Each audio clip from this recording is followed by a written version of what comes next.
All right, so this is the latest update with the San Francisco 49ers. As we know, yesterday, the 49ers held a practice while we were all, observing Labor Day and taking the day off. The San Francisco 49ers were not, and also included in that was Jauan Jennings. Jauan Jennings happens to return to practice the day that 49ers or former 49er wide receiver Kendrick Bourne was in for a workout. Now, this is the latest that is developing with the Kendrick Bourne situation.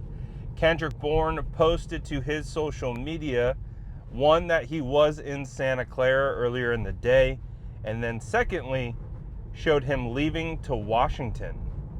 So what does that mean? Typically, when this occurs, when you have a player in for a tryout, especially when there is a potential acknowledgement that, hey, there are other interested teams, he could, potentially sign with the Washington Commanders as well.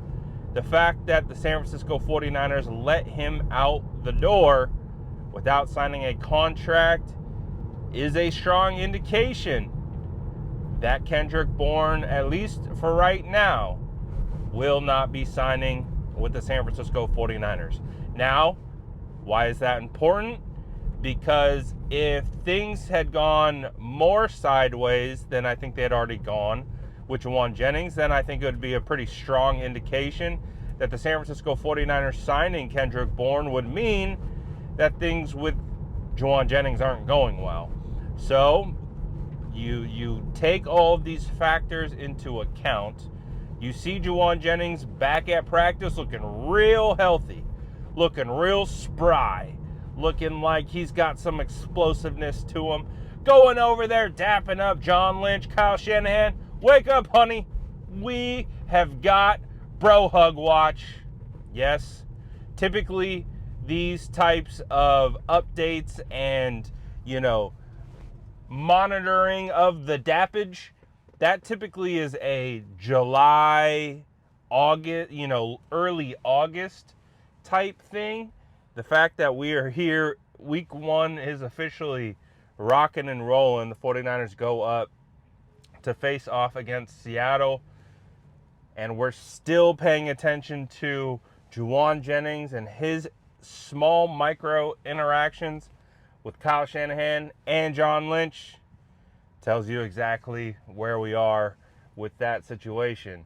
And so we don't have any indication that the 49ers, Jauan Jennings, have, come to terms on an agreement. There's no indication that an extension is imminent, so we don't really know. But what I really think it comes down to, as I've discussed over the last couple weeks, is I don't think the 49ers are in a position to be giving Jauan Jennings much of a raise. So I think what the 49ers did, and I could be wrong, I believe Jauan, his agent, we heard from Tim Kawakami that Jauan was looking for a deal or something in the range of 20 plus million. Tim Kawakami went as far as saying in the high 20s for Jauan Jennings. We all knew, I think the entire fan base, which I'm not sure I've ever seen, because obviously we know the 49ers are constantly in some kind of negotiation. So 49er fans, unfortunately, due to the 49ers process of actually going through negotiations, we've had to do our best to become, observer experts. Like, what is happening with these negotiations? Why are they happening? Because we know the 49ers have a passionate fan base. We want to know what's going on with the team. So that means we're also going to be in tune with what the 49ers are doing off the field as well in regards to paying their players. So I really do think that the 49ers probably said, you know what, listen, Jauan, we gave you a new contract at the end of last season. When we gave you that contract, we were fully committed to you executing that contract over those 2 years. And we didn't give you that contract just to rip it up after 1 year. And, obviously from Jauan's perspective, being the 49ers effectively wide receiver 1 last year, having the highest production, out of any of the wide receivers. Granted, George Kittle had more production than him out of the tight end position. I think that Jauan was looking for that raise. Now, I think, again, the fact that the entire fan base at the same exact time when that report from Tim Kawakami came out, everyone just said no. Like, that's just not going to happen. I think speaks to where fans are in or at with this kind of contractual situation, that ongoing situations that seemingly pop up with the 49ers time and time again. But what I'm seeing is that, I don't know, maybe we'll hear a report, we'll hear some news that the 49ers kind of sweetened the deal a little bit, maybe converted some more money into guaranteed money, that base salary into guaranteed. But I don't anticipate that the 49ers are handing out any more deals. I mean, look at all the moves that they have made this offseason. They had the opportunity to get Keenan Allen. They had the opportunity to get Amari Cooper. But they chose not to. They chose not to because they didn't want to pay. And so I think the same thing applies. They want Jauan a part of this team.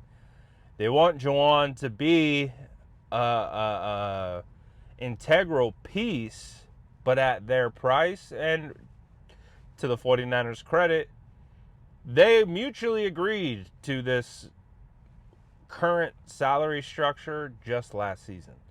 So I can't fault them too bad. I can't fault the 49ers too much for it. It's not like the 49ers paid this out like 4 years ago. The market has exploded 10 times over, and now it's just like, yes, do I think Jauan is underpaid? Sure.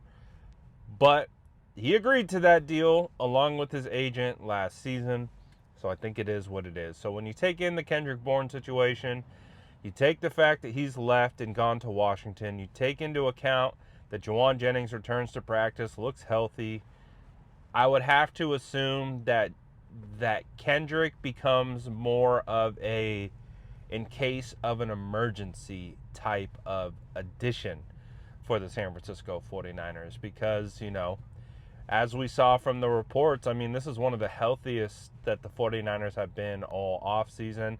The only player who was not practicing yesterday on the final 53 was wide receiver Jordan Watkins, who's dealing with a high ankle sprain.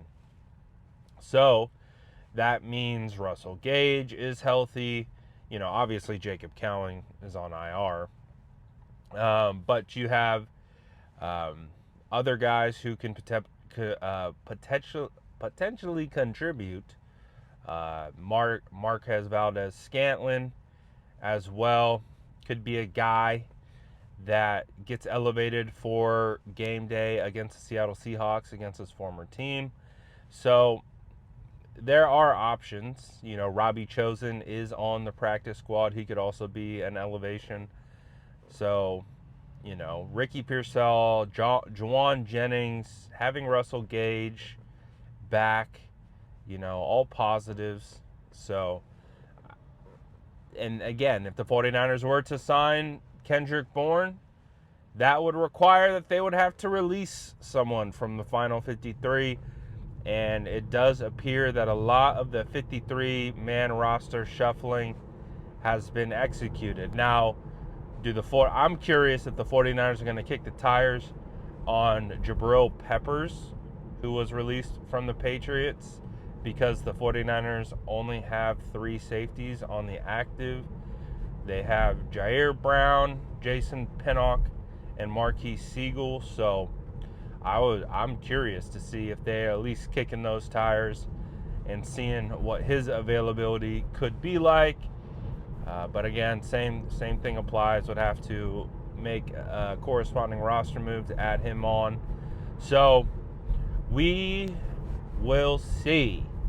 But my read is Jauan Jennings is locked into play week 1.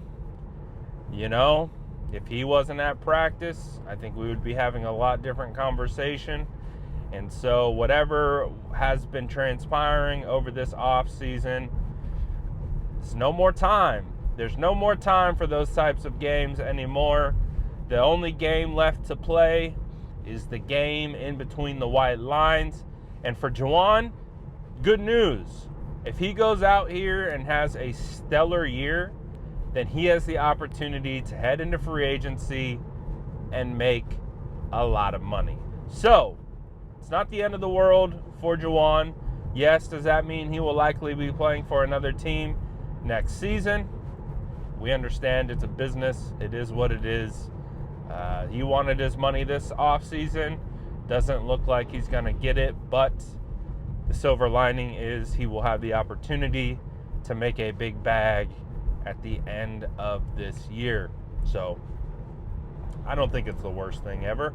And again, from a 49ers perspective, you kind of want Jauan to be playing for a contract in a sense to be hungry, to duplicate what he did last season, to build on what he did last season so he can go out and earn big money. But we'll see. As you can see, we're hands-free now, baby. The Car Chronicles continue. I know previously you've been doing just like the handhold looking off to the side, but it was time to upgrade, baby. So Car Chronicles, we're vibing this season. Looking forward to it. Got some coffee. And looking forward to some good things going down this year for the San Francisco 49ers. Let me know what you think about all this stuff in the comments below. And as always, make sure to like and subscribe for more updates.